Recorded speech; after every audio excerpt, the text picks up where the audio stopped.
नमस्कार, आप देख रहे हैं सत्ता की परख। आम आदमी पार्टी के साथ विधानसभा चुनावों में गठबंधन पर कांग्रेस ने बड़ा बयान दिया। पार्टी के महासचिव जयराम रमेश ने कहा कि राजधानी दिल्ली और हरियाणा में आपसे गठबंधन की कोई गुंजाइश नहीं लगती। हालांकि महाराष्ट्र एवं झारखंड के विधानसभा चुनावों में इंडिया गठबंधन बरकरार रहेगा। महाराष्ट्र, झारखंड, हरियाणा में इसी साल अक्टूबर-नवंबर में विधानसभा चुनाव होनी है। दिल्ली में अगले साल की शुरुआत में विधानसभा चुनाव प्रस्तावित है।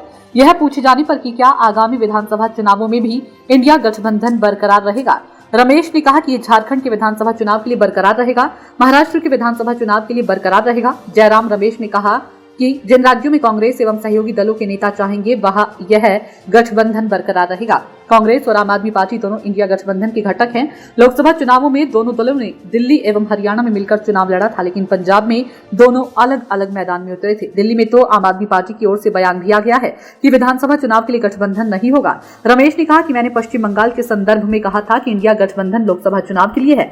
जिन जिन राज्यों में हमारे नेता और दूसरी पार्टियों के नेता चाहते हैं कि गठबंधन हो, वहां गठबंधन रहेगा। उन्होंने यह भी कहा कि महाराष्ट्र में शिवसेना और राष्ट्रवादी कांग्रेस पार्टी के साथ गठबंधन है। झारखंड में झारखंड मुक्ति मोर्चा के साथ गठबंधन है।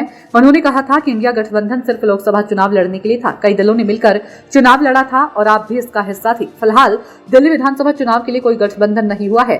दिल्ली में गठबंधन को लेकर लोकसभा चुनाव के नतीजों के तुरंत बाद आम आदमी पार्टी दिल्ली प्रदेश संयोजक गोपाल राय ने साफ शब्दों में कहा था कि कांग्रेस के साथ उनकी पार्टी का गठबंधन सिर्फ लोकसभा चुनाव के लिए था और उन्होंने संकेत दिया था कि सत्तारूढ़ पार्टी अगले साल होने वाले विधानसभा चुनाव में अकेले ही चुनाव मैदान में उतरेगी। दिल्ली के मुख्यमंत्री अरविंद केजरीवाल के आवास पर पार्टी विधायकों और वरिष्ठ नेताओं की बैठक के बाद राय ने कहा था कि पार्टी ने लोकसभा चुनाव में इंडिया को पूरा समर्थन दिया है। उधर बीजेपी इंडिया गठबंधन के घटक दलों को उनके पुराने बयानों के आधार पर खटास पैदा करना चाहती है। इसके लिए प्रधानमंत्री नरेंद्र मोदी ने राष्ट्रपति के धन्यवाद प्रस्ताव पर राज्यसभा में अपने संबोधन के दौरान आम आदमी पार्टी और कांग्रेस पर निशाना साधते हुए कहा कि जांच एजेंसियों पर आरोप लगाए गए हैं। कहा गया कि केंद्र सरकार जांच एजेंसियों का दुरुपयोग कर रही है, शराब घोटाला करें, भ्रष्टाचार करें, आप बच्चों के क्लासरूम बनाने में घोटाले कर, आप पानी में घोटाला करें, आप आपकी शिकायत करें, कांग्रेस और उसे कोर्ट तक घसीटे, लेकिन कार्रवाई हो तो गाली मोदी को दी। पीएम मोदी ने कहा कि अब आप और कांग्रेस साथी बन गए हैं, हिम्मत है तो आप वाले कांग्रेस पार्टी से जवाब मांगिए।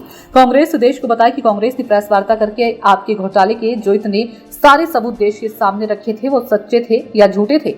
प्रधानमंत्री इंडिया गठबंधन के सहयोगियों पर तंज कसने में यहीं पर नहीं रुके। उन्होंने यूपी के पूर्व सीएम स्वर्गीय मुलायम सिंह यादव के एक बयान का भी जिक्र करते हुए कहा कि 2013 में एक बयान दिया गया था कि कांग्रेस से लड़ना आसान नहीं है, जेल में डाल देगी, सीबीआई पीछे लगा देगी। कांग्रेस सीबीआई और आयकर विभाग का डर दिखाकर समर्थन लेती है। ऐसे में सपा आज कांग्रेस के साथ खड़ी है। सियासी जानकारों का कहना है कि इंडिया गठबंधन के दल विधानसभा में अलग अलग लड़ना चाहती हैं, लेकिन मोदी का मुकाबला करने के लिए संगठित हैं। यही बात बीजेपी को दिन रात परेशान कर रही है, खासकर जब कांग्रेस नेता राहुल गांधी सदन और सदन के बाहर बीजेपी से हर मुद्दे पर सवाल जवाब कर रही हैं। सत्ता की परख के लिए अवधेश कुमार सिंह की रिपोर्ट।